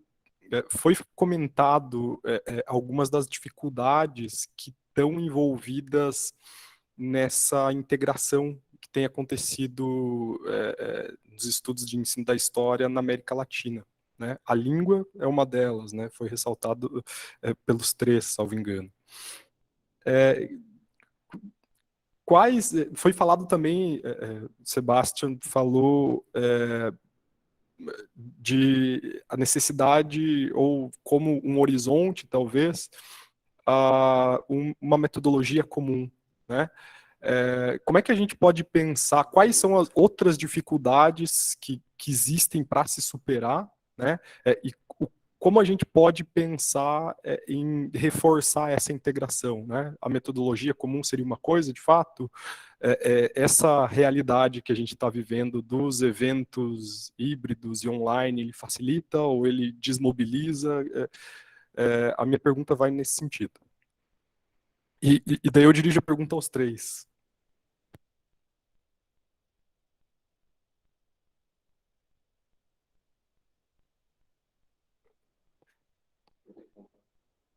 Começamos pela professora Ana? Pode ser, Ana? Querían que yo... bien, yo no sé si he entendido perfectamente la pregunta, pero sí, la idea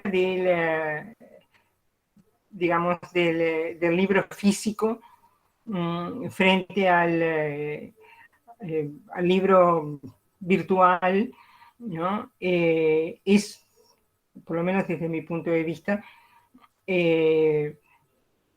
como el long play, el CD y el MP3, ¿no? Es decir, uno tenía una colección de long plays, de música clásica y demás, y después esa colección desapareció y pasamos a los CD, y ahora en realidad los CDs están allí porque toda la música está en la computadora, ¿no? Y uno la tiene en cualquier momento, a cualquier lugar, ¿no? Es decir, a mí lo que me parece maravilloso es justamente la disponibilidad de estar leyendo y encontrar que citan a no sé qué autor, escribir el nombre y descargar un capítulo, 2 y sentarse a leerlo, y si uno quiere poderlo imprimir. Y yo creo que gran parte del tema de la difusión de esto y que esto funciona porque tenemos un mundo que no es solo el mundo del papel. Es verdad que el libro de papel tiene, ¿verdad?, un cierto fetichismo. Yo tengo acá todos los libros en la mano, los pongo en la biblioteca y demás, pero en realidad la lectura se separó, ¿no?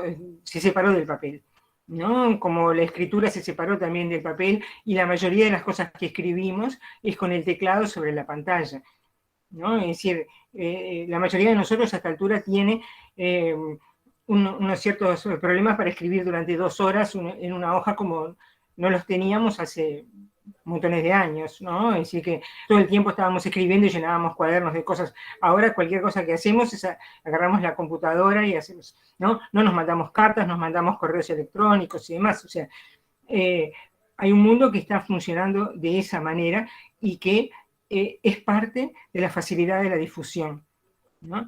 Yo entiendo que hay otro aspecto que se está minorizando enormemente, por lo menos en los ámbitos en los que podemos movernos nosotros, y es el ámbito de la remuneración, ¿no? Es decir, hace un montón de tiempo, digamos, publicar un libro era cobrar los derechos, ¿no? Y que cobrar los derechos y tener... en este momento es la mayor parte de las cosas que uno publica, ¿no? En revistas, en libros y demás, son más allá de cualquier dinero, ¿no? Como dicen los ingleses, moneyless business, ¿no? Es un asunto más allá de cualquier aspecto del dinero y, digamos, de la materialidad de los libros, que, digamos, yo lo digo como una contradicción, ¿no? Porque mi casa está llena de libros, ¿no? Está llena, infinitamente llena de libros, ¿no? Nunca los contamos, pero es un volumen impresionante. Tengo una hija bibliotecóloga, pero que en definitiva pienso que lo que hace la facilidad es te lo mando en adjunto, ¿no? Lo descargo, me lo pasaron, ¿no? Así tengo tal obra completa, lo tengo y lo imprimo, lo subrayo, ¿no? Y todo está en una llave que mide 3 centímetros, ¿no? Creo que eso es no es viento en contra, sino al contrario, viento a favor, ¿no? Las posibilidades de acceder en cualquier lugar donde uno esté, ¿no? Con una conexión puede leer, ¿no? el libro que necesita, la obra que necesita, y pienso que en los tiempos que corren eso es fundamental. No sé, eso era lo que a mí se me ocurría a partir de la pregunta que habían formulado.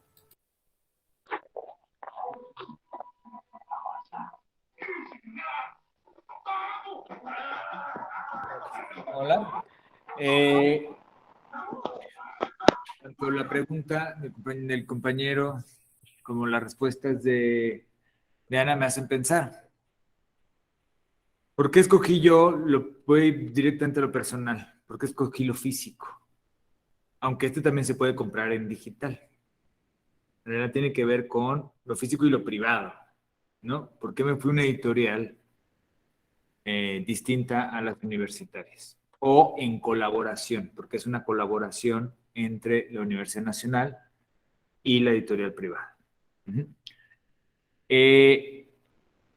Yo creo que hay una dimensión, o hay varias dimensiones, sobre el impacto de las editoriales privadas en cierto tipo de calidad de producción. No digo que necesariamente sean mejor,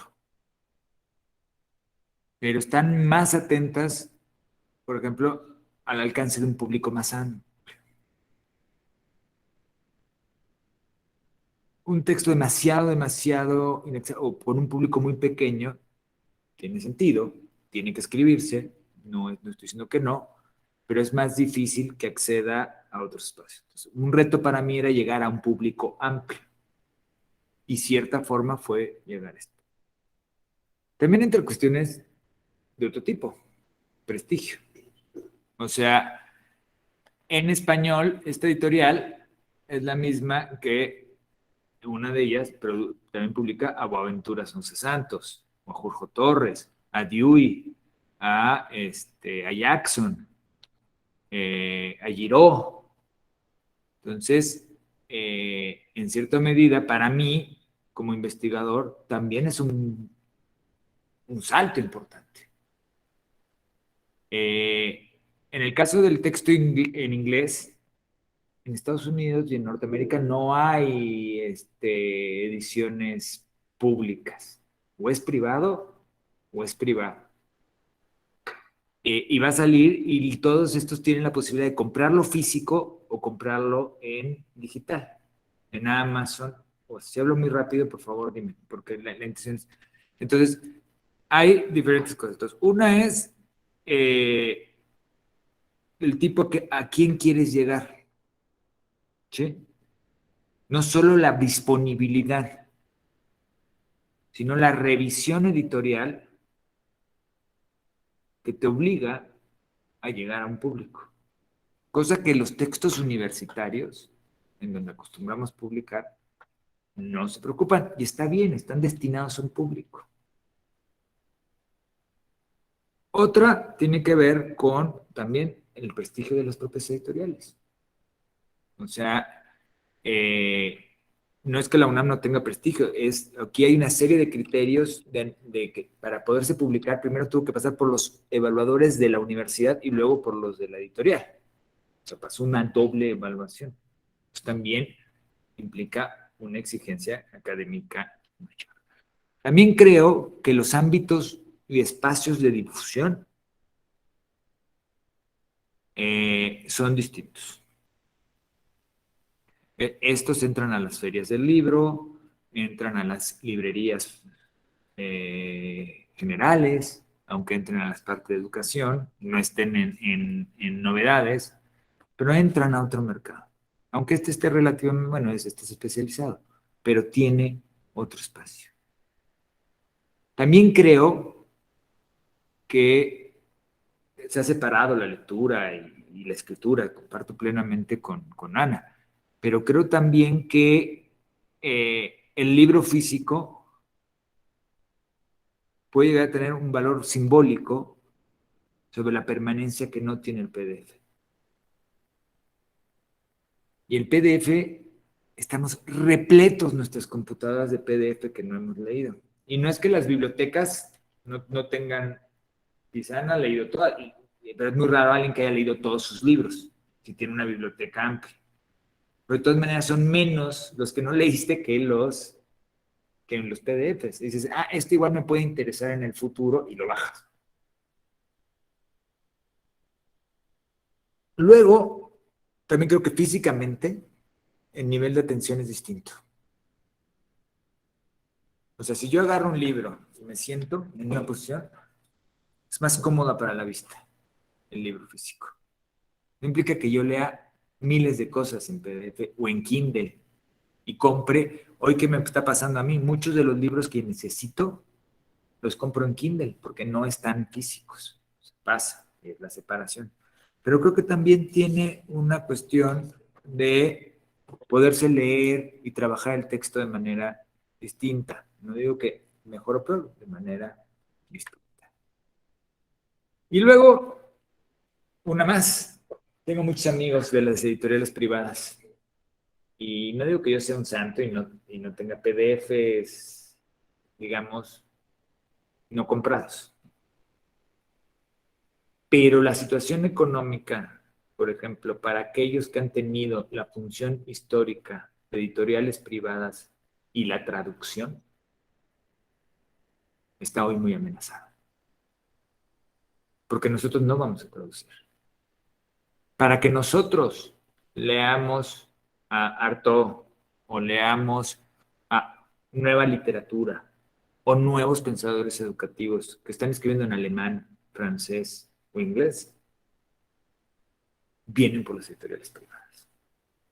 Entonces entra una cuestión importante, el derecho a la democratización de los libros y de los saberes y el acceso a todos, pero también cierto papel que ha jugado la industria privada, el mundo editorial, en la transmisión de saber y sobre todo en la traducción de ese saber y en hacerlo accesible a muchos.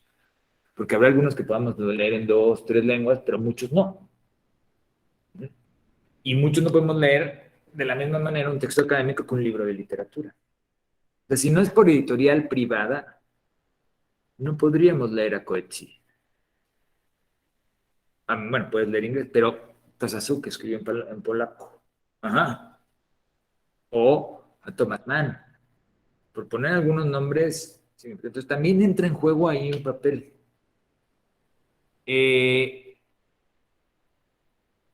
Freire se fue en español, la traducción es del siglo XXI, que era una editorial privada, y fue responsable de la edición. No significa que no tengan que haber libros baratos y todo. Entonces, hay una serie de criterios que para mí fueron importantes en la decisión. ¿Sí? Y entiendo con Ana que dice hay más cosas más de dinero, que van más allá del dinero con la entrega. Pero todas las revistas académicas, no de América Latina, pero todas son privadas. Y hay un problema o sea, el Elsevier es un problema de privatización del saber público de manera muy significativa. Y también, más que respondiendo, estoy como viendo muchas aristas del problema. Otra es que estas investigaciones están hechas con presupuesto público. Entonces, por lo menos a los mexicanos quizás deberían estarles llegando de manera más pública, como la UNAM. Pero bueno, también hay diferentes circunstancias. Por todas esas cosas, yo decidí irme a una editorial que para mí fue una apuesta muy importante tratar de ser publicada por una revista, por una editorial de este nivel. Del nivel que es en España y en su impacto en América Latina, la principal revista editorial de educación en español. Y yo en este momento soy autor. Entonces, bien o mal, espero que le vaya bien al libro, también implica entrar a retos que el mundo académico nos los ha facilitado. Y que en otros países no es así. Entonces, hay juego.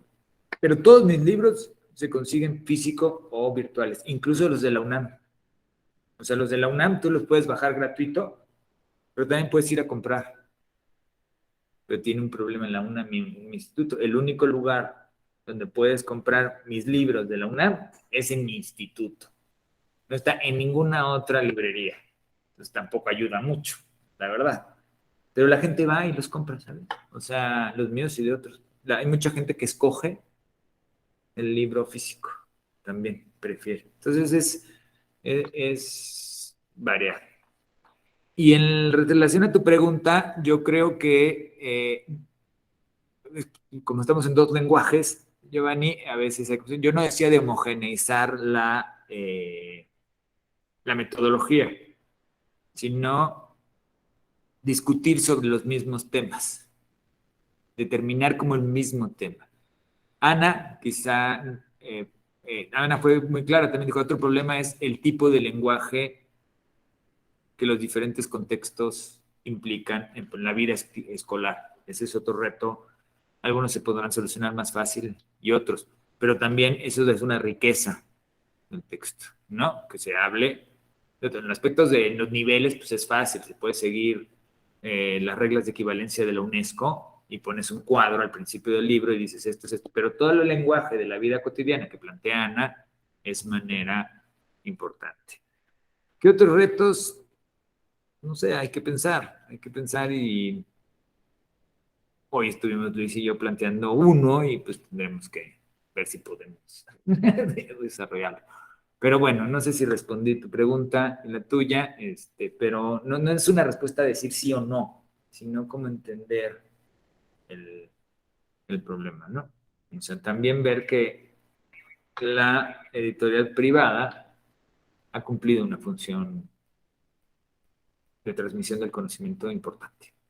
También es un acaparamiento, es que es como muchas cosas. Bom,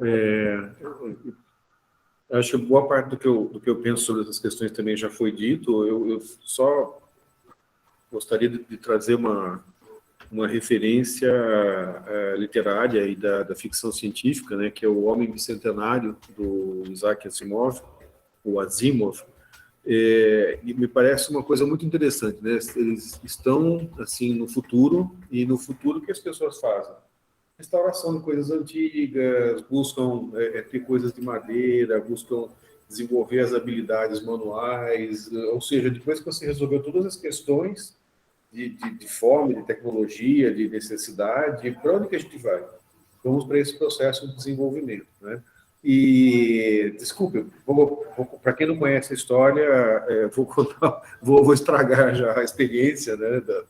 Mas, basicamente, é a história de um robô, que é um servo que vai se desenvolvendo, vai aprendendo, vai ampliando a sua própria mente, vai trocando peças para poder se desenvolver mais. Então, assim, ele é bicentenário porque ele é imortal, ele é um robô, ele pode ter suas peças substituídas, mas ele vai chegar à criatividade, ao humor, ao amor, né? Ele vai querer, na verdade, ser humano. Então, ele começa a substituir as suas peças por engenharia genética e vai se tornando cada vez mais humano para poder garantir o direito de ser reconhecido como humano e o direito de morrer. Então, são duas coisas, né? A sociedade que avança, evolui, depois resolve que o caminho era outro, né? Que não era da hipertecnologia, etc.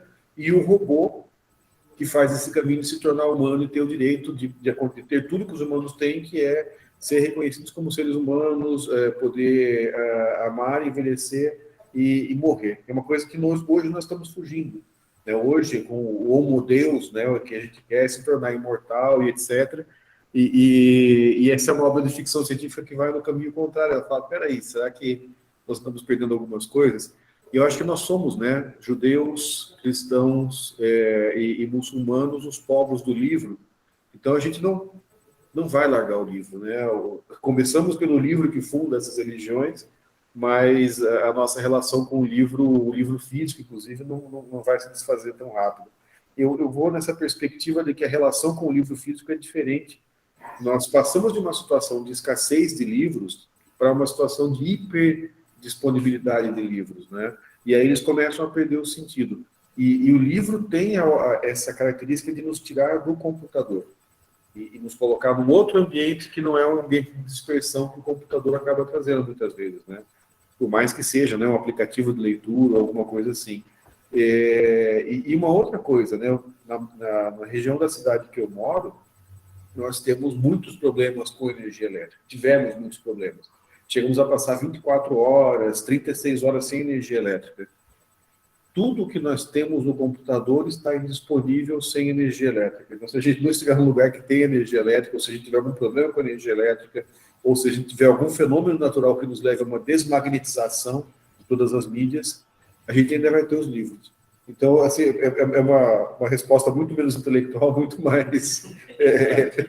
mas eu acho que também tem sua validade aí. Eu penso que as coisas vão um pouco por esse caminho.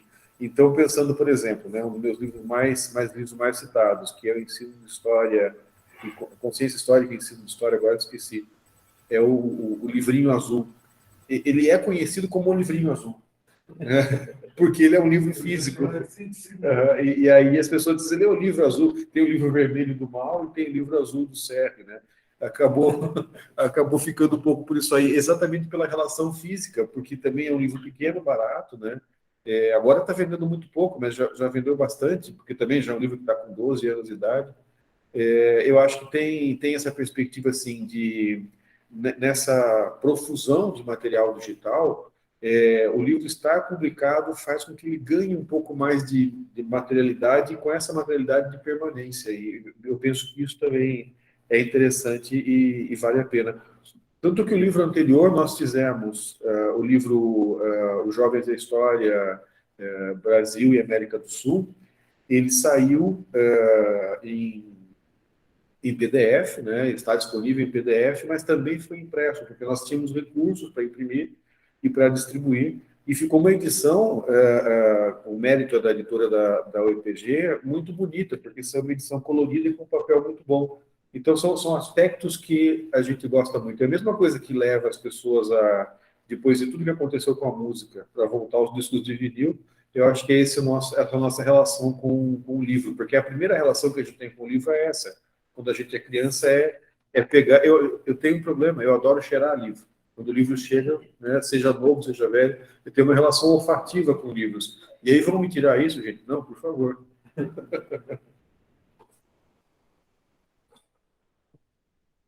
Muito bom.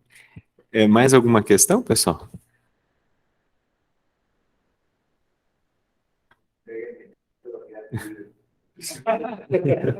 Tempestades solares.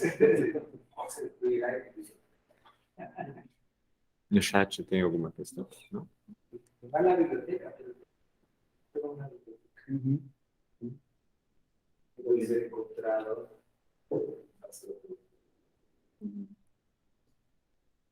Tendo visto o horário e como nós estamos sem questões, acho que a gente podemos nos encaminhar, então, para o nosso final de evento, né? Particularmente agradeço a presença do professor Serri, da professora Ana e do professor Sebastião, e passo a palavra para o professor Serri fazer o encerramento do evento. Bom, eu quero começar agradecendo, né? Eu acho que foi um evento muito importante, muito novo para nós. Eu acho que nós estamos vivendo aí esse pós-pandemia, em que nós estamos redescobrindo e, na verdade, recriando várias práticas. Esse foi um evento híbrido, né? Nós tivemos aí a situação de vários participantes que estão participando online e vários outros que estão participando presencialmente. Me pareceu desconfortável no sentido de que não é o que a gente está acostumado. Nós, de certa forma, estávamos acostumados com a ideia de eventos totalmente online ou eventos totalmente presenciais. Pero me parece que nós estamos caminhando para eventos que sejam as duas coisas ou não serão nenhuma das duas, né?